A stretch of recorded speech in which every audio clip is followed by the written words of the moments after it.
한마디로 말해서. 네, 오늘은 최근 잇따르고 있는 법원의 구속영장 기각에 대해서 이야기를 한번 해보겠습니다. 서초동 감식반장 김프로. 오늘은 공공부문의 노동조합이 어떤 역할을 해야 하는지에 대한 이야기를 나눠보겠습니다. 이완배 기자의 경제의 속살. 네, 오늘은 김현승 시인의 가을에 관한 시 몇 편 읽어보겠습니다. 정선태 교수의 오늘을 읽는 책. 김용민 브리핑. 잠시 후 시작합니다.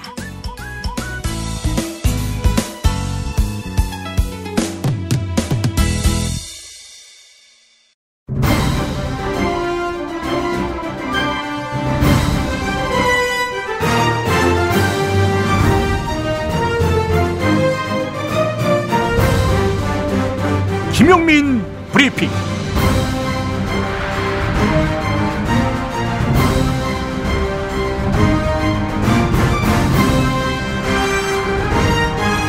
(2017년 9월 15일) 금요일입니다.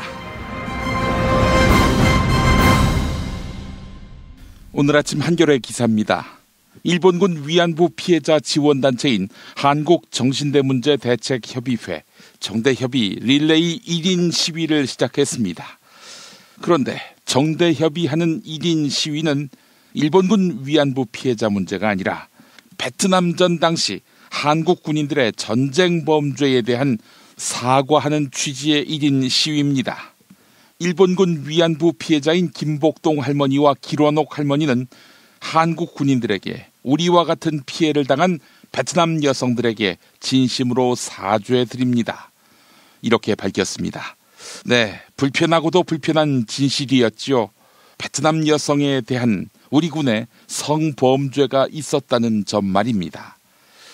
할 수 없습니다. 사과하고 참회해야 합니다. 이것이 일본보다 우리가 더 정의롭다는 점을 입증할 수 있는 길이니까요.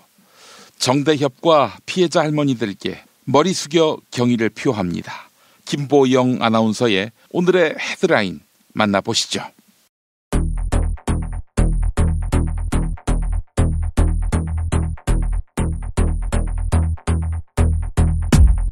국제기구가 실시하는 대북 인도 지원 사업에 정부가 800만 달러를 공여하기로 했습니다. 문재인 정부의 대북 정책 기본 방침에 따라 정치적 상황과 관계없이 인도적 지원을 추진한 것인데요. 국제기구인 세계식량기구 WFP와 유니세프의 대북 지원은 UN 안전보장이사회의 대북 제재 결의에 저촉되지 않습니다. 또한 국제기구를 통한 대북 인도적 지원은 미국을 비롯해 유럽 국가들도 실시하고 있습니다. 사드 보복에 시달리고 있는 롯데마트가 결국 중국의 모든 점포를 매각합니다. 롯데그룹은 롯데마트 매장의 처분을 위해 골드만삭스를 매각 주관사로 선정했습니다. 앞서 이마트 역시 올해 안으로 중국 모든 점포를 철수하기로 결정했죠. 이에 따라 국내 대형마트는 중국에서 사실상 자취를 감추게 됩니다. 2012년부터 이듬해까지 강원랜드에서는 대규모 채용비리 사건이 벌어졌는데요. 강원랜드 자체감사에 따르면 자유한국당 염동열 의원은 80여 명의 채용을 청탁한 것으로 파악됐습니다. 이에 대해 염동열 의원은 사실 무근이라고 반박했습니다. 특정인을 교육생으로 채용하도록 강원랜드에 소속되어 있는 그 어느 누구에게도 부탁, 권고, 전화한 사실이 단연코 없음을 밝힙니다. 하지만 한겨레가 강원랜드의 채용 청탁 명단을 입수했는데요. 이에 따르면 강원도의 유력 인사 30여 명은 지역구 국회의원인 염동열 의원에게 강원랜드 취업을 청탁한 것으로 드러났습니다. 이명박 정부 시절 국가정보원이 연예인들의 알몸 합성 사진까지 조작해 인터넷에 유포한 것으로 확인됐습니다. 정부의 비판적이었던 문화예술인들을 깎아내리기 위해서였는데요. 지난 2011년 국정원 심리전단은 배우 문성근 씨와 김여진 씨가 알몸으로 함께 침대에 누워있는 조작된 합성 사진을 만들었습니다. 심리전단은 이 사진을 유포하며 공화국 인민배우 문성근과 김여진 육체관계 이런 문구를 달았는데요. 연예계에 종북 세력이 존재하고 이들이 부적절한 행동을 한다. 이런 인식을 퍼뜨리려는 의도로 풀이됩니다.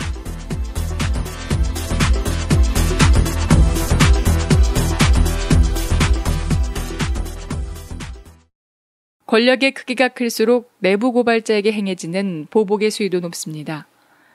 공익제보자가 기밀 누설죄, 명예훼손, 무고죄, 손해배상 청구 소송에 시달리는 예는 흔하게 찾아볼 수 있는 일이 됐습니다. 법망을 교무히 피하며 일자리를 주지 않거나 직장 내 따돌림을 당하는 일도 순서처럼 따라옵니다. 회사에 자정의 의지가 있었다면 내부 고발자라는 이름은 생겨나지 않았을 것입니다. 부정부패를 외면하고 무시하고 보복해도 아무도 관심을 주지 않는 사회의 미래는 없습니다. 공익제보자를 철저히 보호할수록 기업은 자정의 노력을 기울일 수밖에 없습니다. 모두가 선한 양심을 드러내는 것에 주저없는 사회를 위해 아름다운 재단이 공익제보자를 지원하는 어쩌다 슈퍼맨 캠페인을 시작합니다. 투명한 사회를 위한 이 캠페인에 많은 참여 부탁드립니다. 어디선가 나타나서 생명을 구하고 정의를 지키는 영웅, 슈퍼맨. 우리 주변에도 많은 슈퍼맨이 있습니다. 바로 공익제보자입니다. 어쩌다 슈퍼맨이 되어야만 했던 그들에게 세상은 따뜻하지 않았습니다. 수많은 생명을 살린 2명의 간호조무사는 권고사직을 당했고, 장애인의 인권을 위해 싸운 선생님은 결국 사직했습니다. 어려움을 감내하고 있는 슈퍼맨들에게 이제 우리가 감사를 전해야 할 때입니다. 시민사회 지지 캠페인 어쩌다 슈퍼맨에 함께해주세요. 아름다운 재단. 스페이드 퀴즈입니다. 돌잔치, 칠순잔치, 가게홍보, 체육대회, 창사기념일. 정답! 기념품! 문제를 끝까지 들으셔야죠. 이럴 때 사용하는 판촉물이나 기념품, 답례품, 단체 선물 등을 취급하는 전문업체로서 국민을 위해 제대로 일하는 언론과 정당의 후원을 하는 판촉물 전문업체는 어디일까요? 정답! 네피알! 네? 어디라고요? 네피알! 네, 정답입니다. 판촉물이나 단체 선물이 필요할 때 이왕이면 우리 편 회사 네피알을 찾아주세요. 인터넷 검색창에 네피알을 치시거나 032-519-4800으로 전화주시면 친절하게 상담해드립니다. 그런데 상품은 뭔가요? 네피알에 가서 고르세요. 3만 가지가 넘는 물품이 있어요. 아빠가 달라졌다. 술 냄새를 풍기며 집으로 들어오면 자는 날 깨워 했던 말을 또 하던 아빠. 이제는 더 이상 날 귀찮게 하지 않는다. 아빠가 달라졌다. 자는 날 깨워 막무가내로 뽀뽀하며 볼을 비비던 아빠. 그걸 참을 수 있었던 건 그러고서 주는 용돈 때문이었는데 더 이상 날 귀찮게 하지도 용돈을 주지도 않는다. 아빠, 대체 뭘 먹은 거야? 몸, 마음, 지갑까지 날 지켜주는 술친구. 살아서 집까지 술친굼. 재구미율과 후기가 좋은 술친굼을 지금 네이버에서 검색하세요. 야, 너 홍어 판다 그랬지? 팔지. 근데 홍어가 진짜 그렇게 몸에 좋아? 아니, 끝내준다니까. 우리 엄마 관절염인데? 홍어. 나 숙취는? 홍어. 마누라 다이어트는? 홍어. 큰이모 변비? 홍어. 작은 형 소화불량은? 홍어. 여동생 피부? 홍어. 큰 누나 주름? 홍어. 명절 때 선물은? 홍어라니까. 근데 비싸지? 별나 싸고 열나 맛있는 홍어가 있다니까. 어디? 알싸한 홍어. 1599-6456.com 혹은 1599-6456 전화 주문도 가능합니다. 서초동 감식반장 김프로.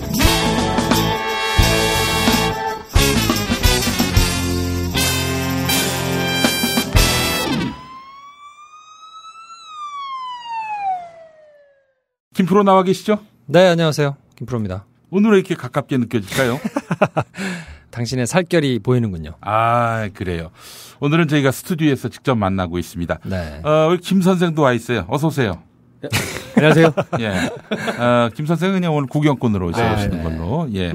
김프로쇼에서 이제 맹렬히 활약 중인 패널이십니다. 네, 그래요. 영광입니다. 예. 맹렬히 활약하고 있지만 아는 사람은 별로 없네요. 그게 김프로쇼의 특징이에요. 예. 수고가 헛된. 예. 예.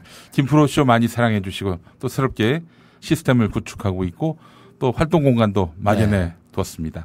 광고로 많이 응원해 주시기 바라겠습니다. 김용민 브리핑으로 연락 오시면은 1대9로 이제 배분하는 걸로 하겠습니다. 김프로쇼가 1, 김용민이가 술을 먹는 아주 공정한 시스템. 네. 예. 저희는 항상 공정성을 추구하고 있습니다. 아, 그렇죠. 예. 네. 예. 자, 그래요. 윤석열 서울중앙지검장이 완전히 폭발했습니다. 그렇죠. 지난번에도 이제 한번 폭발했었는데 최근 뭐 최순실 게이트나 뭐 관련해가지고 스멀스멀 구속영장이 기각되다가 카이라고 있죠. 항공우주산업 관련해서 이번에 또 분식회계 의혹과 관련해가지고 증거인멸을 지시한 혐의를 받는 임원에 대해서 구속영장을 청구했는데 법원에서 기각했거든요. 예. 그러니까 이거를 기각된 사안을 받아들고 또 한바탕 이제 검찰이 폭발을 했는데 예. 가만히 들어보면 이게 좀 이상해요. 그냥 상식적으로 보자 그러면 말이 좀 안 되는 상황이거든요. 예. 기각된 이유가 뭐냐면 일단 증거를 인멸하라 이렇게 시켜가지고 임원이 그 혐의로 검찰이 그런 이제 증거들을 찾아가지고 구속을 해야 된다. 왜냐하면 증거를 더 없앨 수도 있고 말을 맞출 우려가 있으니까 구속을 좀 해달라라고 영장을 청구했는데 뭐라고 얘기하면서 기각을 했냐면 증거 인멸죄가 성립하려면 타인의 형사사건에 관한 증거를 인멸해야 한다. 이 사건에서는 본인의 증거를 인멸한 것으로 볼 여지가 있어서 충분히 소명됐다고 보기가 어렵다. 말이 어렵잖아요. 이게 이제 무슨 얘기인지를 조금 이해를 하셔야 될 텐데. 하여간 말이 안 되면 어렵습니다. 그러니까 증거 인멸죄라는 거는 자기가 이제 어쨌든 범죄를 저지르고 난 다음에 막 증거를 인멸하지 않겠습니까? 범죄자들이 당연히 그렇잖아요.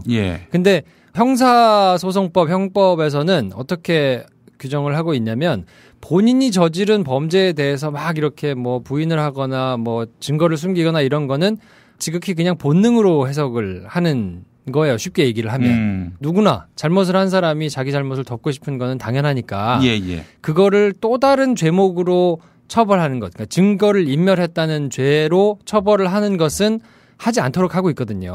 살인을 했으면 살인한 흔적을 지우려고 막 하는 거에 대해서 살인죄로도 처벌하고 증거 인멸로도 처벌을 하고 이렇게는 하지 말라는 거예요. 살인죄로만 처벌을 하도록 하고 있는 건데 그래서 지금 본인의 증거를 인멸한 거는 처벌할 수 없도록 돼 있으니까 이거는 구속하면 안 된다라고 이제 얘기를 한 건데 이건 좀 말이 안 돼요. 왜냐하면 검찰이 청구를 했던 혐의는 증거 인멸 교사거든요. 그러니까 교사라는 건 이제 쉽게 얘기하면 시켰다는 건데 야 이거 증거 인멸해라. 그리고 지시를 해가지고 지시를 받는 사람들이 증거를 인멸했다는 건데 이런 경우에는 이제 타인의 범죄가 같이 엮여 있잖아요. 그러니까 다른 사람의 범죄의 혐의 내지는 그런 증거 이런 것들을 막 흔적을 지우거나 뭐 없애거나 이런 것들은 증거인멸죄로 처벌을 받거든요.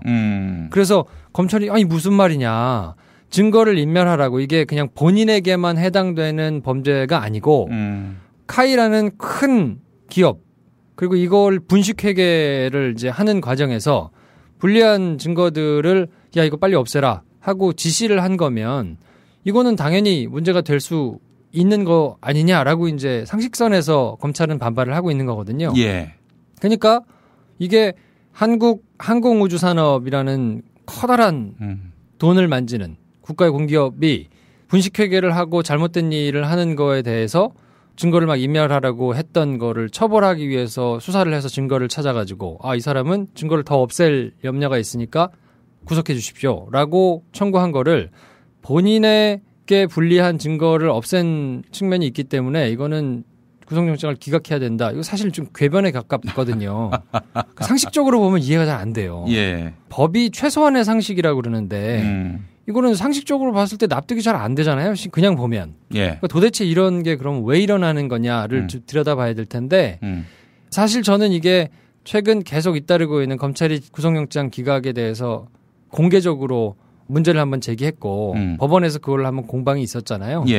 제가 보기에 이거는 정말 건수가 생기기만을 기다렸다가 부리는 몽리에 가깝다고 봅니다. 건수를 기다린다? 그러니까 법적으로 조금이라도 흠집을 내거나 구속영장을 기각할 거리가 있기만을 기다렸던 것 같아요. 윤석열 지검장의 서울중앙지검을 엿먹이기 위해서 그동안 기다렸는데 건수 하나 잡은 거군요. 그렇죠. 실수 하나만 해봐라. 뭔가 법적으로 문제가 있는 거를 하기만 해봐라. 라고 사실은 기다렸던 것 같고 그러다가 본인들한테는 굉장히 익숙한 그러니까 증거인멸죄라는 거가 야 이거는 기본 아니야? 법조인들이라면 기본 아니야? 본인의 범죄 혐의에 대해서 증거를 인멸한 걸 처벌할 수 없는 거 당연하잖아. 이거는 법조인이라면 상식이잖아. 예. 근데 이거를 갖다 청구해서 오케이, 요걸로 한번 그럼 문제 삼아 볼게 하고 자기들끼리 이제 신나가지고 목리를 부린 걸 텐데 이게 전체적으로 큰 그림을 보면 국민들의 일반적인 법 감정이나 상식하고는 굉장히 괴리감이 있는 내용이거든요. 예. 그러니까 평소 같으면 이렇게 영장 청구를 했을 때 이런 이유를 달아가지고 기각을 못했을 거라고 봐요. 근데 지금 어쨌든 건수만을 기다리고 있다가 요거는 논란이 되겠다라고 이제 본인들이 판단한 건데 제가 보기에는 이거 자충수라고 봅니다. 그럼 법원이 땅을 치고 후회할 날이 온다 이런 얘기입니까? 적어도 국민들로부터 법원이 그래도 제대로 판단하고 있구나. 제대로 합리적으로 상식적으로 판단을 하려고 노력하고 있구나. 라는 인상을 받는 데는 굉장히 실패한 것 같고 그래서 뭔가 구속영장이 지금까지는 그런 면이 있었거든요. 아니 법리적으로 말이 안 되면 그 증거관계나 이런 것들을 다 따져보고 기각하는 면도 있지 않겠어? 라고 사람들이 생각하는 사람들도 일부 있었거든요. 물론 많은 사람들은 납득이 안 된다 라면서 이제 극렬하게 반발을 하거나 비판을 하거나 하는 사람들도 있었지만 자세히 모르거나 아니면 조금 한 발짝 떨어져서 보는 사람들은 그래도 딱 떨어지는 증거가 없으니까 그런 거 아닐까라고 생각을 한 발 물러서서 한 사람들도 있을 텐데 지금 이런 상황을 보면 야 이게 말이 돼? 그냥 상식적으로 봤을 때 이건 말이 안 되잖아 라고 생각할 사람들이 더 많을 거기 때문에 법리적으로 공방을 벌이면서 검찰을 한 방 매기는 이런 생각을 하면서 자기들이 했을지는 모르겠는데 제가 보기에는 이게 법원에 유리하게 돌아가지는 않을 것 같다는 생각이 좀 들어요. 법원에 유리하게 돌아가지 않는다. 그 여론의 평가가 상당히 부정적으로 갈 것이다 이렇게 보는 겁니까? 검찰에 훨씬 더 힘이 실릴 거라고 봅니다. 이런 판단은요. 근데 결정적으로 권한은 법원에게 있잖아요. 칼자루가. 그렇죠. 네. 예를 들어서 이제 앞으로 MB에 대한 수사를 한단 말이죠.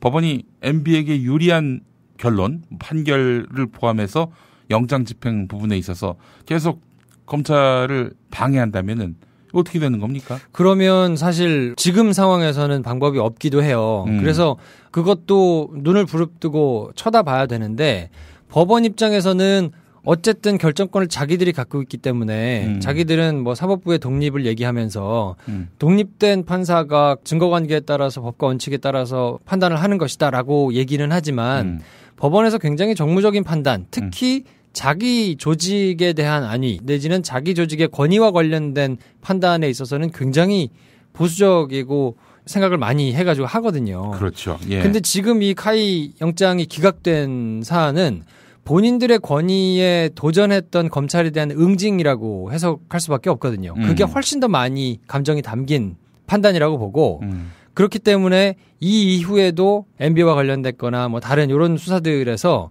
이런 식의 목리를 부릴 가능성이 아직은 있습니다. 그렇게 해서 이제 법원이 MB에게 유리한 판결을 내놓으면은 검찰을 상대로 정치검찰이다 이렇게 손가락질 할 것이고 사법부의 독립을 평소에는 관심도 없고 자기들한테 불리한 판결이 나오면은 사법부도 뭐 우리 법 연구회 같은 사조직이 장악됐다 이런 논리로 막 부정하고 비판하던 그런 보수 세력들, 야당, 언론 이들에게 그야말로 아이템을 주는 그런 상황이 되는 거 아니에요? 그렇죠. 그런데 저는 조금 해석을 달리하는 게 뭐냐면 이런 분들의 특징, 그러니까 이런 분들이라고 통칭하는 거에 대해서 뭐 자세히 부연하지는 않겠습니다만 이런 분들의 특징이 또 하나 있는 게 수장이 바뀌잖아요. 그리고 기조가 바뀌잖아요. 그러면 본인들이 반발, 한 발 앞서갑니다. 그러니까 지금 양승태 대법원장이 아직까지는 나가지 않고 계시고 방을 지키고 있기 때문에 본인들이 이렇게 목리를 부릴 수 있는데요. 만약에 김명수 후보자가 별 문제 없이 대법원장에 임명이 되고 그래서 조직이 갖춰진다면 글쎄요. 본인들이 더 앞서서 뭔가 정의 구현한다는 액션을 취할걸요. 9월 말이면은 이제 양승태 대법원장의 임기가 마무리되는 것이고 김명수 대법원장 후보자 이번에 부결시키기는 쉽지 않을 것 같은데요. 상식적으로 보면 쉽지 않죠. 왜냐하면 이미 호남 돌아다니면서 안철수 대표가 여러 군데서 지금 뭐 봉변을 당하고 있어요. 뭐 안 좋은 소리를 많이 듣고 있거든요. 그러니까 이 상황에서 별다른 결격 사유와 명확한 이유 없이 대법원장 후보자를 또 한 번 그렇게 물을 먹인다고 하면 그러면 그 후폭풍이 고스란히 자기들한테 갈 거거든요. 그렇기 때문에 아마 상식적으로 보자면 이번에 대법원장 후보자가 임명이 되지 않을 부결될 가능성은 매우 적다고 보고 그래서 정식적으로 이제 임명이 되고 진영이 갖춰진다 그러면 지금처럼 뭔가 법원의 권위에 도전하는 거를 응징한답시고 하는 것들이 힘을 잃을 가능성이 저는 매우 높다고 보고요. 그래서 시간이 우리 편이기 때문에 검찰도 그런 속성을 충분히 이해하고 있어서 예. 완급 조절 내지는 뭐 수사 속도 조절 이런 거를 충분히 하지 않을까 싶은 생각이 좀 듭니다. 그렇군요. 지금이 만약에 그 양승태 초기거나 그렇게 해서 법원이 검찰 정말 작심하고 골탕 먹이는 상황이라면은 윤석열 지검장 어떻게 할 것 같아요? 어쨌든 뭐 그분은 이제 정면 돌파를 주로 하는 스타일이어서 수사를 많이 해가지고 증거들을 많이 찾아가지고 그냥 쭉쭉 밀고 나가는 스타일이긴 한데 지금은 사실 이제 대법원장이 바뀌는 교체되는 시기이기 때문에 어쨌든 한 번 기각된 영장은 재청구를 하더라도 여러 가지로 좀 번거롭고 부담이 좀 있거든요. 예. 그러니까 대법원장이 임명이 되고 뭔가 새로운 진영이 갖춰주고 그 이후에 커다란 수사 그리고 또 쭉쭉 속도가 붙어야 하는 수사들을 한꺼번에 내놓을 가능성이 좀 있기 때문에 일단 법원에 대한 관심은 계속 가지고 있어야 되고 그리고 이렇게 좀 어렵잖아요. 무슨 증거인멸 교사 무슨 뭐 영장이 뭐 기각되고 뭐 이런 거 복잡한데 이런 거에 대해서 좀 복잡하더라도 관심을 가지고 계속 스크린을 좀 할 필요가 있다. 뭐 이렇게 생각합니다. 본격적인 영장 청구나 수사 착수는 그럼 새 대법원장 체제에서 개시될 가능성이 높다 이렇게 보시겠군요. 뭐 그럴 가능성이 있고요. 그냥 액면가로만 비교를 해보자면 그 편이 그래도 조금이라도 더 공정한 판단을 기대하기가 쉽지 않나 생각돼요. 왜냐하면 지금 당장 양승태 대법원장이 판사 블랙리스트 관련해가지고 엊그제 청문회에 나왔던 판사님 같은 경우는 단식도 하고 막 그랬거든요. 예. 답을 하라는 거예요. 어떻게 된 건지. 답을 안 하고 있어요. 뭐 가타부타 대답은 해줘야 될 거 아닙니까? 예. 근데 그냥 무시하고 쌩까고 뭐 그냥 있다가 나가겠다는 얘기거든요. 그러니까 이렇게 하고 있는 상황에서 눈치를 보는 판사들이 그냥 자기들의 소신에 따라서 하기가 쉽지 않을 수도 있겠죠. 근데 어쨌든 이 상황이 좀 정리되고 나면 갈대처럼 먼저 누울 거라고 봅니다. 예, 갈대처럼 먼저 눕는다. 그래도 이 3명의 영장 전담 판사들, 검찰이 아주 가만둬서는 안 되겠다. 이런 생각을 하지 않을까. 그런 느낌도 드는데 어떻습니까? 정말 이게 최악의 경우로 가면 어떤 게 있냐면요. 지금까지는 그래도 약간의 불문율이 있었어요. 판사들의 비리에 대해서는 그래도 검찰이 조금 예우라 그러면 좀 그런데요. 이게 전면에 드러나가지고 막 비리 수사가 진행되고 이렇게까지는 좀 안 했었거든요. 왜냐하면 검찰도 여러 가지로 마뜩치 않고 불편한 거예요. 중요 사건의 경우에 이렇게 구속영장이 번번이 기각되거나 뭔가 껄끄럽게 진행되면 본인들한테도 좋을 게 없기 때문에 알아서 이렇게 좀 정리를 하는 편이 있었는데 제가 보기에는 지금 정도 되면 여러 가지 문제 때문에 판사들의 숫자도 많아졌고요. 그렇기 때문에 판사들의 비리가 없을 리가 없거든요. 그러니까 이제 그런 것들이 문제가 되거나 공개가 되거나 한번 싸워보자 그렇게 갈 가능성도 있거든요. 그러니까 그 지경까지는 보지 않기를 바라지만 어쨌든 법원이 좀 더 이상의 이렇게 상식에서 벗어난 판단은 좀 그만했으면 좋겠다는 생각이 좀 있습니다. 예, 그래요. 여론에 의해서 불이 붙는 사건, 이런 사건은 사실 검찰이 봐주려고 해도 봐줄 수 없는 거 아닙니까? 그럼요. 지금은 뭐 그럴 수 있는 상황이 아니죠. 또 그런 상황으로 몰고 갈 수 있는 능력이 검찰에게 충분히 있는 것이고. 네. 예. 그 점을 우리 영장 전담 판사님들이 양승태와 너무나 닮아 있는 판결을 내는 우리 판사님들이 잘 헤아렸으면 좋겠다 이런 생각이 들고요. 네. 예. 알겠습니다. 자, 한 주간 동안에 우리 김프로와 함께한 시간 여러분 어떠셨는지 모르겠습니다. 뭐 항상 유익하죠. 항상 유익한 이 김프로 코너 여러분 너무 좋으시다면 김용민 브리핑에 광고하시기 바라겠습니다. 왜 당신한테 광고를 하나? 내가 너를 만들었잖니. 알겠습니다. 김프로쇼 많이 사랑해 주시고 다음 주 월요일에 또 뵙도록 하겠습니다. 네. 주말 잘 보내시고 다음 주에 뵙겠습니다.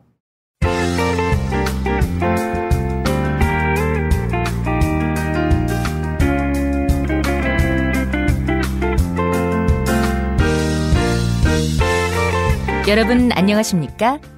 지금부터 전국 16개 시도교육청과 무관한 2017학년도 뉴스 듣기 능력평가를 시작하겠습니다. 수험생 여러분께서는 팟캐스트의 음량을 알맞게 조절하여 주시기 바랍니다. 모든 문제는 한 번씩만 들려드리니 잘 듣고 지시에 따라 물음에 답하시기 바랍니다. 이제 시작하겠습니다. 헌아, 이젠 고정이냐? 뭐, 그 이야기만 해. 그래야 빠질 수 있으니까. 우리 친박이 뭘 잘못했는데? 잘못한 게 없다고 생각하는 게 잘못된 거야. 그런 상식밖의 인식을 가진 놈들이 어떻게 아직도 정치판에 기웃거리나? 헌아, 그냥 네 고향 청도에 나가서 놀아라. 아이 씨발, 헌아, 너 형을 때렸냐? 뭐 내가 때렸어, 이 씹새끼야. 응? 야, 나 빼고 어디로 놀러 간다고? 박씨, 만기 출소했나? 니하고 어디서 뭐하고 노노? 그리고 니도 내하고 놀고 싶나? 감옥에서 벽 보고 사는 것보다야 낫겠지. 너는 하다못해 샌드백이라도 될 수 있을 테니까. 근데 뭐 날마다 의젓해지는데 얼굴은 상하지 않나? 아프지 씨발. 이가 흔들려. 뭐 그러면 패를 들여 패. 패를 때리시도록. 닥치지 못해 이 새끼야. 뭐 내가 니들 친박의 놀이개야? 내 배가 니들 장난감이야? 환, 무가 얼굴만 때려달라고 하는 얘기지? 네, 아무래도 그런 것 같아요. 뭐 억울해? 답답해? 그러면 때리기가 미안하게 살을 빼면 될 거 아니겠어? 전날 과하게 고기 먹었거나 술 마셨으면 낙심부터 하지 말고 빼요 다이어트 이걸 먹으면 되지. 체지방과 콜레스테롤 조절에 도움을 주는 빼요 다이어트. 따라해봐. 빼요 다이어트. 뭐라고? 빼요 다이어트? 그렇다면은 나처럼 밥 좋아하고 떡 좋아하고 면 좋아하는 이런 사람한테도 도움이 되나? 그런 사람한테 최적화돼 있지. 이게 약이 아니니까 건강에 도움을 주는 건강 보조식품이니까 안심하고 먹으라고. 헷갈리면 비타샵.co.kr 또는 1522-6648 1522-6648 여기다 전화하면 된다고. 안녕하십니까, 이순재입니다. 다시 한번 전화번호 1522-6648 1522-6648. 야, 오늘 몇 명이 나오는 거니? 뭐 살 빼서 모양만 사람이 되면 뭐하니? 인격도 사람이 돼야지. 그건 또 뭔 소리고? 나를 몰아내고 배신자와 합당하려는 거 생각에 변함없어? 그거는 뭐 나한테 묻지 말아요. 무슨 뭐 통합 논의가 있었나? 준표야, 네가 설명드려라. 박씨가 아직도 살아있었어요. 홍준표, 너 이 씹새끼 아직도 발정제 먹고 다니니? 발정제라니? 박씨는 감옥 안에서 주사 못 맞았어. 어때요? 얼굴이 노랗게 떴네.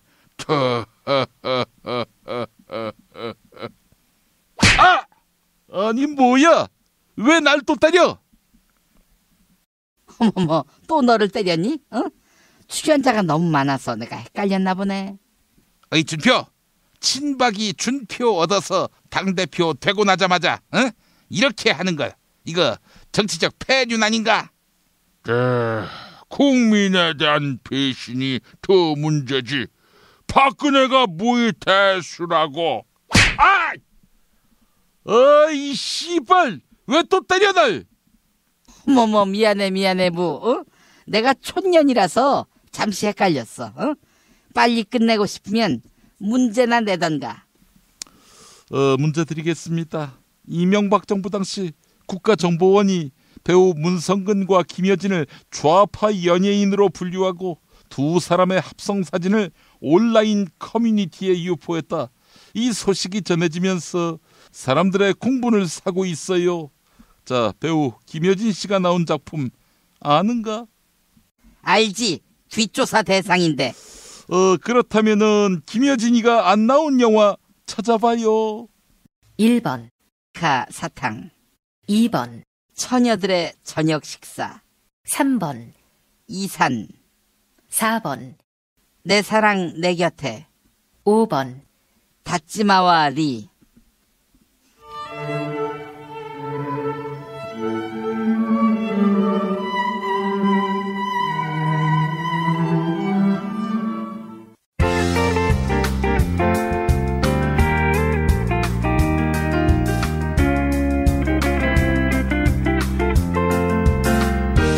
수고하셨습니다.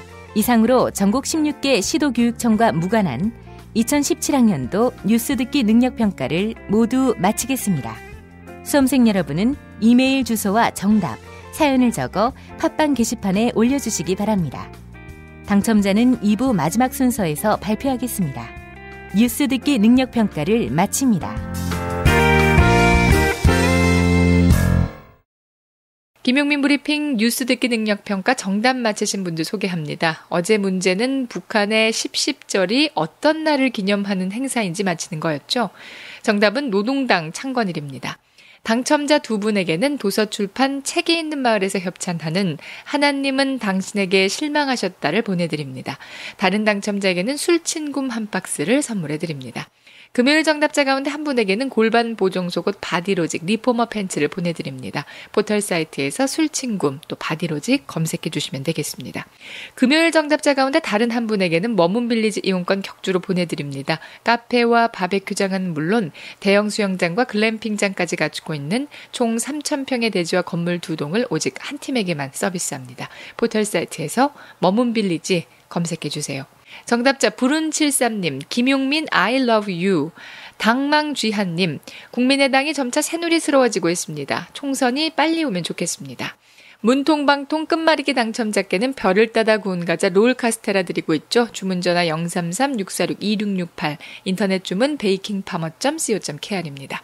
어제 끝말잇기 시작 글자 탁현민의 민이었는데요. 당첨자 제임스6679님, 끝말잇기는 민낯. 자유한국당 장재현 의원이 말도 안 되는 질의 태도를 보였습니다. 보수의 민낯입니다. 김용민 브리핑 뉴스 듣기 능력평가, 오늘도 많은 참여 부탁드립니다. 충남 금산의 넓은 인삼밭, 정성농장을 일군 농부아버지 이정열 씨. 자연은 노력한 만큼 내어준다. 그 자연의 마음을 알기에 정성농장을 더불어 일구는 아들 이성규 씨도 아버지에게 배운 것처럼 정직하고 또 성실하게. 정성농장 홍삼은 인삼 재배부터 가공 판매까지 모두 책임지고 있습니다. 그래서 대한민국 1등 품질을 자부합니다. 검색창에 정성농장 홍삼을 검색해주세요. 정성농장 홍삼. 전화문의는 010-9754-6972. 아, 이놈의 뱃살. 맞는 옷이 없네. 애돌보랴 일하랴 살 뺄 시간이 없네. 다시 날씬해지고 싶어! 다이어트 전문 쇼핑몰 비타샵에서 개발한 국내산 동결건조 생식과 통곡물에 3가지 단백질과 비타민, 미네랄을 더해 만든 다이어트 전용 그린 스무디를 추천합니다. 문의는 1522-6648, 1522-6648 혹은 검색창에서 비타샵을 검색해주세요. 골반 잡자 바로 잡자 바디로직, 허리 통증 바로 잡자 바디로직, 몸매 교정 바로 잡자 바디로직, 자세가 좋아지는 골반 교정 타이즈 바디로직, 검색창에 골반 교정 바디로직. 삐딱한 남성 골반 허리에도 역시 바디로직입니다. 바디로직의 효과를 못 느끼셨다면 100% 환불해드립니다. 자세한 환불 조건은 홈페이지를 참조하세요. 유산균은 똥만 잘 싸게 해주는 게 아니야. 면역력을 높여준다고. 그런데 아무 유산균이나 사 먹으면 되겠어. KOA팜의 시크릿 프로바이오틱스를 먹어봐. 시크릿 프로바이오틱스? 하루 한 알만 먹으면 프리미엄 생균 100억마리가 내 몸 안에 들어오는 거야. 후덜덜 100억마리? 빨리 먹어봐야지. 네이버에서 KOA팜을 검색하시거나 EJ몰에서 찾아주세요. 문의 전화는 010-5220-7924.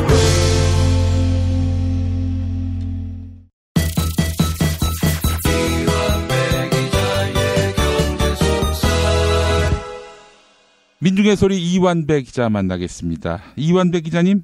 네, 안녕하십니까. 예, 우리 이완배 기자님 방송 통해서 노동조합의 가치를 발견하게 되었다 이런 말씀하시는 분들이 많이 계신데요.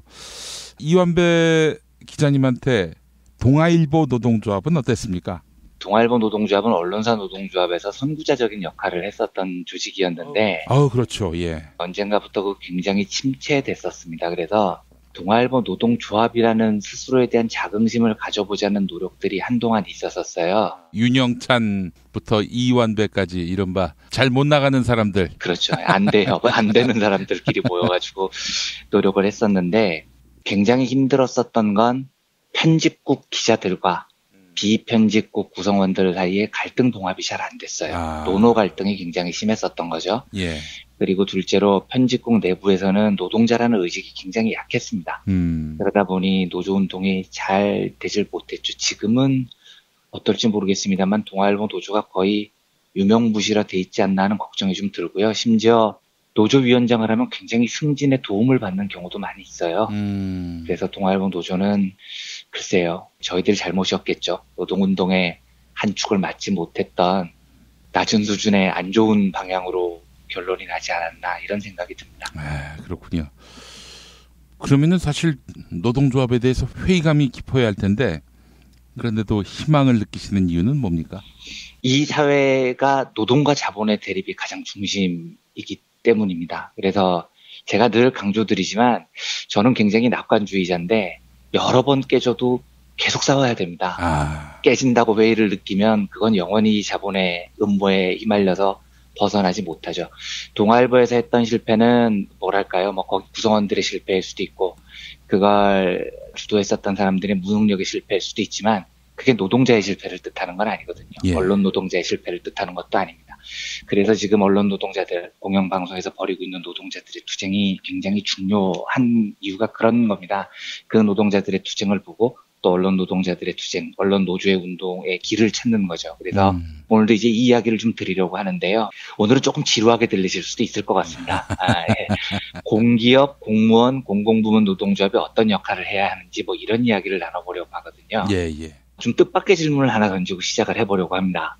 지금 파업 투쟁을 벌이고 있는 KBS, MBC 두 회사 노동자들은 귀족 노조일까요? 이렇게 물어보면 이제 사람들이 어떻게 대답을 할지 굉장히 저는 궁금합니다. 예. 왜냐하면 의외로 이 공영방송 노동자 두 분들에 대해서는 최근 몇 년 동안 이런 질문을 우리 사회가 해본 적이 잘 없어요. 큰 민간 대형 사업자 노동조합들에 대해서는 야, 이 귀족 노조들아 하고 욕하는 목소리가 꽤 많은데 KBS, MBC 두 회사 노동자들에게는 최근 몇 년 사이에선 거의 이런 이야기를 안 해본 것 같습니다. 근데 이게 저는 조금 궁금한 게 제가 알고 있기로 연봉 수준으로 보면 이 두 회사 노동자들이 낮지 않습니다. 또 그리고 KBS 같은 경우는 국민 세금, 사실은 수신료 형태로 받아가지만 거의 이제 국민들에게 돈을 걷어가서 노동자들의 월급을 주는 형태가 돼 있습니다. 그러니까 웬만한 공기업 노동자들보다도 욕을 먹자면 훨씬 더 욕을 먹을 수 있는 구조이기도 합니다. 근데 물론 저는 어떤 회사의 노동자들도 귀족 노조라고 부르는 걸 끔찍이 싫어합니다. 근데 제가 이제 싫어하는 것과 별개로 한국 사회가 월급을 조금 받는 노동자들의 파업에 대해서 귀족 노조 이렇게 말하면서 극도의 반감을 보이는 시선이 있거든요. 근데 이런 걸 감안하면 KBS, MBC 두 회사 노동자들이 이번 파업을 벌일 때도 귀족 노조니 이런 이야기를 거의 듣지 않는 건 좀 이례적이긴 해요. 또 한 가지 질문을 던져보고 싶습니다. 저희 김용민 뉴스브리핑 2부 월요일자에 보면 김재철 전 MBC 사장이 후배 기자하고 인터뷰를 하는 대목이 나오더라고요. 그런데 김재철이 그렇게 이야기를 합니다. 내가 재임했을 때에는 MBC가 창사 이래 최대 수익을 냈어. 좀 알아보고 얘기를 해. 이렇게 말하는 대목이 나오죠. 선배들하고 많은 대화를 나누길 바라네. 그렇죠. 많은 대화를 나눠보길 바라네. 진짜 듣다 꼴같지 않아가지고 진짜.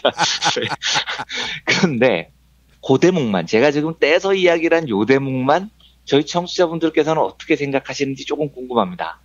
그래서 김재철 재임 때 MBC가 창사 이래 최대 수익을 냈는지 저는 팩트체크를 안 해봤는데 그 말이 맞다고 치고요. 설마 그걸 뻥을 쳤겠습니까? 사실이라고 치고 만약에 MBC가 김재철 재임 시기에 창사 이래 최대 수익을 냈다면 김재철은 과연 훌륭한 경영자였을까요? 그러니까 이제 제가 지금 던진 이 두 가지 질문. 첫째, KBS, MBC 두 회사 노동자들은 귀족 노조인가? 둘째, 창사 이래 최대 수익을 냈다는 김재철은 칭찬받아 마땅한가? 이 두 문제는 공공부문과 공기업, 공무원 노동자들의 임무가 무엇이고 시민사회는 어떻게 이 분야 노동자들과 연대해야 하는지를 정하는데 굉장히 중요한 출발점이 됩니다. 이 두 문제 중에 두 번째 문제부터 다뤄보겠습니다. 김재철은 MBC 민영화가 자기 마지막 꿈이었다 이런 개소리도 한 걸로 제가 기억을 하는데 네. 그러면 과연 MBC와 KBS가 돈을 잘 버는 기업이 되는 게 바람직한 걸까요? 예를 들어서 만약에 KBS가 돈을 잘 못 벌었어요. 그러면 대뜸 보수 언론에서는 무슨 소리가 나오냐면 국민 세금을 수신료를 받아가면서 경영을 개판으로 해서 비효율적으로 운영을 해가지고 이런 비판이 나옵니다. 그리고 그 다음에 제가 첫 번째 제기했던 귀족노조 문제 얘기가 바로 나옵니다. 이 회사 노동자 새끼들은 적자 보는 기업에서 월급은 왜 이렇게 많이 받아 쳐가는 거야? 귀족노조 아니야? 이런 문제 제기가 나와요. 그런데 잘 생각을 해보십시오. 이런 문제 제기가 나오는 순간요. 노사 모두 공멸입니다. 둘 다 망해요. 경영자는 경영 못했다고 여론에 주워 터집니다. 노동자는 월급 많이 받아간다고 주워 터지죠. 이 노사 공멸의 현상이 한국 사회에서 극명하게 드러났던 때가 2005년이었습니다. 이때 KBS가 2년 연속 큰 폭의 적자를 냈었고요. 이것 때문에 한나라당하고 보수 언론으로부터 진짜 직격탄을 여러 번 맞았습니다. 그리고 정현주 사장이 재임 3년째를 맡게 되죠. 그런데 정현주 사장이 재임 3년째에 특별명예퇴직, 예산과 임금 삭감, 중간 광고 도입 및 협찬 규제 완화를 통한 재원 구조 혁신, 요런 걸 뼈대로 한 6.1 경영 혁신안이라는 걸 발표를 합니다. 근데 저는 이 발표가 나오는 순간 엿됐다. 공멸의 길로 들어서는구나. 진짜 암담한 느낌을 받았습니다. 왜냐하면 정현주 사장이 발표한 이 경영 혁신안을 노조가 어떻게 받아들이겠습니까? 명예퇴직, 임금 삭감. 노조는 본능적으로 본질적으로 이걸 반대를 해야 됩니다. 못 받아들여요. 자, 그러면 당연히 노조가 그걸 수용할 수 없다면 노조가 투쟁에 돌입하겠죠. 실제로 KBS 노조위원장이 여의도 한국방송 본관 로비에서 천막을 치고 단식 농성에 돌입을 했습니다. 이러면 끝난 거예요. 노사가 공멸의 길을 걷는 겁니다. 노조는 2년 연속 대규모 적자가 정현주 사장의 무능함 때문이라고 공격을 할 수밖에 없어요.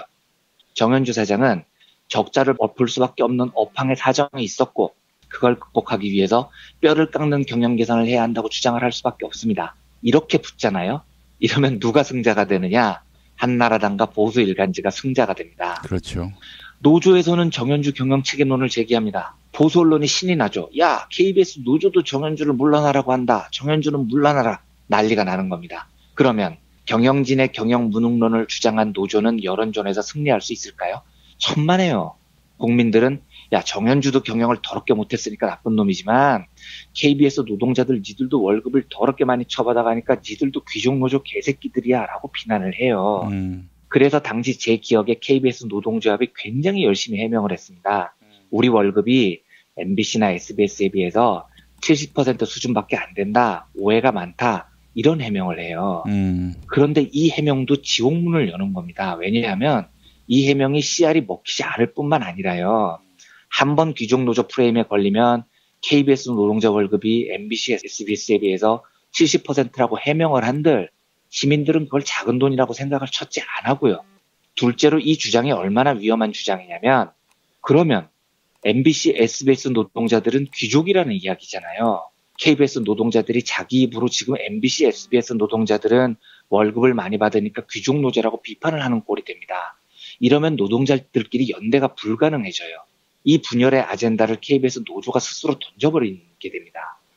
제가 이 당시 논란을 어떻게 평가하냐면 한국 사회가 공공 영역에 대해서 너무 큰 오해를 하고 있었고 정현주 사장과 KBS 노조 양측 모두 이걸 조금 지혜롭게 풀지 못했다고 저는 생각을 합니다. 시작을 이렇게 해야 됩니다. 과연 공기업이 엄청난 흑자를 보는 게 좋은 일일까? 또는 공기업이 적자를 보는 건 나쁜 일일까? 이건요, 정부가 흑자를 보는 게 좋은 걸까, 나쁜 걸까 하고 똑같은 질문입니다. 그러니까 정부는 흑자를 보는 게 좋은 게 아닙니다. 적자가 반드시 나쁜 게 아니에요. 저는 지금 박근혜가 쌓아놓은 600조라는 정부 부채 위에서도요, 문재인 정부가 적자를 더 내도 괜찮다고 생각하는 쪽이에요, 저는요. 국채 발행을 해서라도 정부가 돈을 가지고 정부 지출을 늘리자는 주장을 지지합니다. 물론 일반 사기업이라면 적자보다 흑자를 보는 게 좋은 거고 그걸 유도하는 지도자가 좋은 지도자죠. 그런데 정부가 흑자를 많이 봤다는 이야기는 뭐겠습니까? 세금 걷어놓고 제대로 안 썼다는 이야기예요. 정부가 일을 제대로 안 했다는 겁니다. 또 공기업이 흑자를 많이 봤다는 이야기는 뭐겠습니까? 공기업이 국민들 상대로 돈을 많이 벌었다는 겁니다. 근데 이게 바람직한가요? 공기업이 국가 공공 영역에서 장사를 더럽게 잘해서 국민들로부터 이윤을 잔뜩 쟁여놓는 게 좋은 겁니까? 그러니까 시작을 여기서부터 해야 돼요. 2005년 논쟁에서 노사 공멸의 길을 걸은 그 정현주 사장도 상처를 입고 노조도 상처를 입은 그 사건의 가장 큰 문제는 KBS가 2년 연속 적자가 났는데 그 적자의 책임이 누구냐, 이 공방을 벌인 게 저는 제일 큰 문제였다고 생각을 합니다. 잘못된 프레임에서 싸운 거예요. 당시 제 기억으로 노무현 대통령은 공기업의 적자는 국민에게 이익이 되는 측면이 있다라고 발언하면서 굉장히 당당하게 맞섰던 것으로 기억을 해요. 근데 그 말이 맞는 겁니다. 공기업의 적자 흑자로, 공기업은 적자 흑자로 평가를 하는 곳이 아니고 공공성을 잘 지켰느냐 여부로 판단을 하는 거다라고 노사 양측이 모두 당당하게 선언을 했어야 됩니다. 그런데 그걸 그때 못했던 거예요. 2005년에는요. 그 당시에 한나라당과 보수일간지가 야, KBS 니네 2년 연속 엄청 적자 봤어. 정현주 물러나라. 이 프레임을 씌웠는데 제 느낌입니다만 정현주 사장이 여기에 조금 부담을 느꼈던 것 같아요. 그러니까 이제 뭐 명예퇴직 뭐 이런 이야기를 꺼냈겠죠. 이러니까 노조가 당연히 반발을 하고요. 노조가 여기에 대대고 적자는 경영자 정현주 네 책임이지 이렇게 투쟁을 시작합니다. 이러면 끝장이에요. 예. 보수 쪽 프레임에 정확하게 말려들었습니다. 모두가 대폭망의 길을 걷게 되죠. 공공부문 적자는 얼마든지 날 수 있다를 인정하고요. 중요한 건 흑자 적자 여부가 아니라 공공의 영역에서 공공성이 제대로 지켜지고 있느냐의 논쟁의 프레임으로 옮겨가야 됩니다. 공기업에 대한 평가를 돈벌이 프레임에 맞추면 공공성은 박살이 납니다. 이 프레임에 빠지면 김재철은 열나 훌륭한 경영자예요. 창사 이래 최대 수익을 냈다는 거 아닙니까? 저는 그 박근혜 정부 시작되면서 현명관 씨가 마사회 이사장이 됐는데 그때 취임 일성이 아직 잊혀지지가 않습니다. 이 현명관 씨가 뭐라고 얘기를 하냐면 공기업의 적자는 국민의 죄를 짓는 것이다. 이러면서 삼성이 마사회를 운영했으면 굉장히 잘했을 것이다. 이런 희대의 멍멍이 소리를 합니다. 아니 마사회가 흑자를 잘 낸다는 이야기는 무슨 이야기겠습니까? 온 국민이 경마장에서 돈을 엄청 쓰게 만든다는 겁니다. 삼성이 그거 하면 잘하겠죠. 장사치니까요. 근데 그게 좋은 사회냐고요. 망하는 사회죠. 지금은 민영화가 됐지만 예를 들어서 KTNG가 흑자가 엄청 난다는 건 무슨 소리겠습니까? 국민 흡연율이 높아진다는 얘기입니다. 이게 바람직하지 않잖아요. 한전이 흑자를 많이 본다는 얘기 무슨 얘기겠어요? 국민들이 전기료를 엄청나게 바가지 썼다는 얘기입니다. 역시 바람직하지 않습니다. 즉 공기업의 적자는 국민에게 죄를 짓는 게 아닙니다. 그래서 다시 첫 번째 질문으로 돌아오겠습니다. 2005년 고 논쟁 이후에요. 그 다음에 2008년에 MB가 집권한 이래 KBS, MBC 두 회사 노동자들에 대해서 귀족노조니 이런 이야기가 거의 없었죠. 이게 왜 그러냐면요. 바로 그 시기 이후 두 회사 노동자들의 투쟁이 철저하게 방송의 공공성 회복에 맞춰져 있었기 때문입니다. 프레임이 제대로 옮겨져 온 거예요. 그러니까 2005년 투쟁은 적자가 도대체 누구 책임이냐 돈을 가지고 다투면서 공멸을 했지만 2008년 이후 보수정부가 방송 장악을 시도한 이후에는 두 공영방송 노동자들의 투쟁은 분명히 올바른 전선을 만들어냈습니다. 방송의 공공성 회복을 위한 투쟁이었죠. 그리고 제가 장담합니다. 이 프레임에서 싸우면은요. 공공성 프레임에서 싸우면 국민들은 절대로 그 노동자들을 귀족노조라고 부르지 않아요. 실제로 그랬잖아요. 그리고 열렬히 응원합니다. 공공부문 노동자들은 돈이 아니고 공공성 프레임에서 싸워야 된다는 이야기를 제가 드리고 싶은 겁니다. 조금 어려운 학술적 용어를 내자면 퍼블릭 서비스 유니어니즘이라는 말이 있습니다. 우리말로 공공서비스 노동운동주의라고 번역을 하는데요. 쉽게 이야기를 하면 공공부문 노조의 이념은 민간기업 노조의 이념과 달라야 된다는 거예요.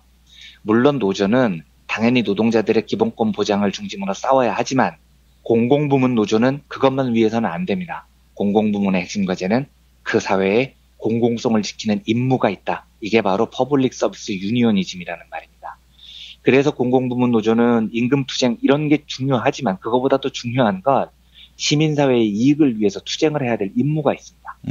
반대로 시민사회는 공공부문 노동자들에게 이 투쟁을 잘 하라고 요구할 권리를 갖는 대신에 공공부문 노동자들에게 상대적으로 안정적인 일자리를 제공하는 것에 찬성을 해줘야 돼요. 공공부문 노동자들이 일반 민간기업처럼 성과연봉제 도입해서 숫자로 사람을 자르고 이런 일이 벌어지면 어떻게 공공성을 지키겠어요? 공공부문이 효율성만 강조해서 국민들을 상대로 효율적 장사놀이하면 공공성은 어떻게 수호가 됩니까? 그래서 시민사회는 공공부문 노동자들에게 이런 주장을 해야 됩니다. 너희들 왜 월급 많이 받아가? 너희 왜 철밥통이야? 이게 아니고요. 너희들 왜 공공성을 제대로 지켜내지 못했어? 국민 세금으로 월급을 그만큼 받아쳐갔으면 방송의 공공성 정도는 지켜내야 될 거 아니야? 그거 하라고 니들 월급 주는 건데 월급 받고 방송 공공성 하나도 못 지켰어? 이런 질타를 해야 되는 거예요, 시민사회는요. 예. 오늘 들으시기에 좀 지루하셨을 것 같은데요.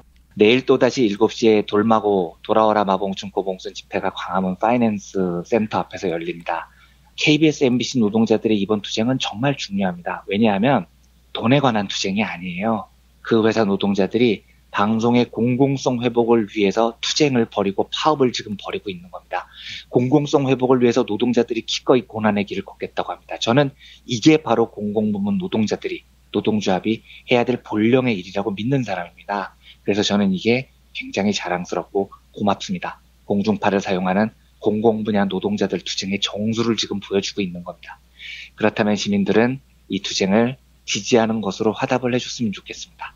이 투쟁이야말로 공공부문 노동자들의 사명이기 때문에 우리가 그걸 격려해줘야 되는 겁니다. 그래서 오늘이죠, 방송 기준으로는요.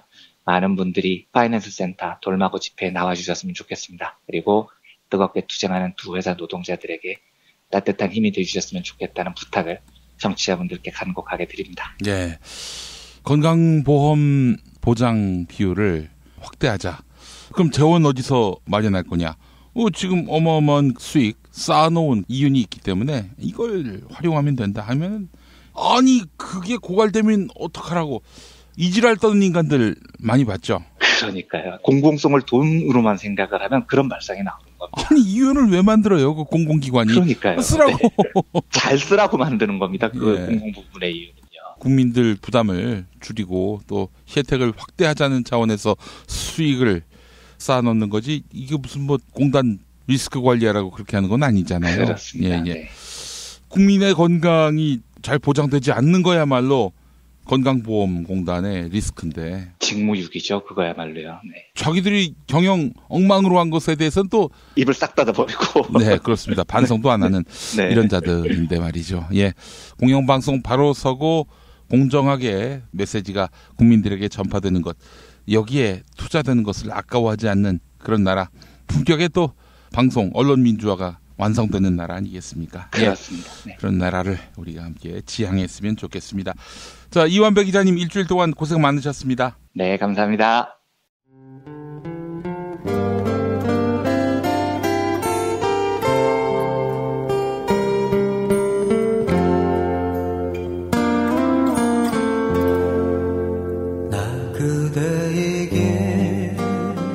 뜨거운 여름이 가고 어느새 찬바람이 옆구리를 스치면 왠지 뜸해졌던 그리운 친구 생각나시죠? 몇 년 만에 만나도 바로 어제 본 것 같은, 말 안 해도 내 마음 누구보다 잘 알아주던 속 깊고 다정한 친구 다 있잖아요. 마치 민중의 소리 같은? 이렇게 마음 맞는 친구랑 뜨거운 국물에 소주 한 잔이면 같이 할까요? 당신의 든든한 절친 민중의 소리가 오늘도 당신을 응원합니다.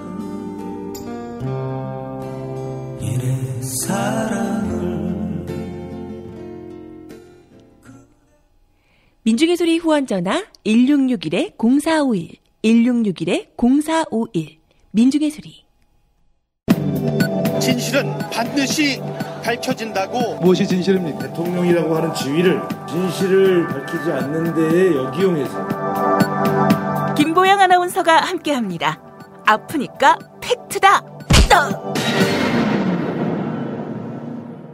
안녕하세요. 아프니까 팩트다. 김보영입니다.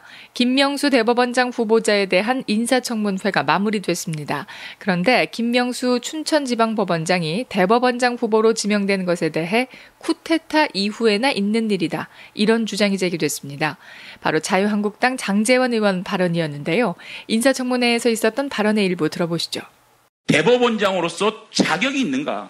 그야말로 깜인가? 춘천경찰서장이 경찰 총수가 됩니다. 육군준장이 육군참모총장을 하는 겁니다. 춘천지검장이 검찰총장을 하는 겁니다. 춘천지방법원장인 김명수 후보자는 대법관을 거치지 않아 대법원장 자격이 없다라는 지적인데요. 이에 김명수 후보자가 정말 자격에 미달하는지 녹화뉴스가 팩트체크를 실시했습니다. 법원조직법 제42조는 대법원장에 대한 임용 자격을 다음과 같이 규정하고 있습니다.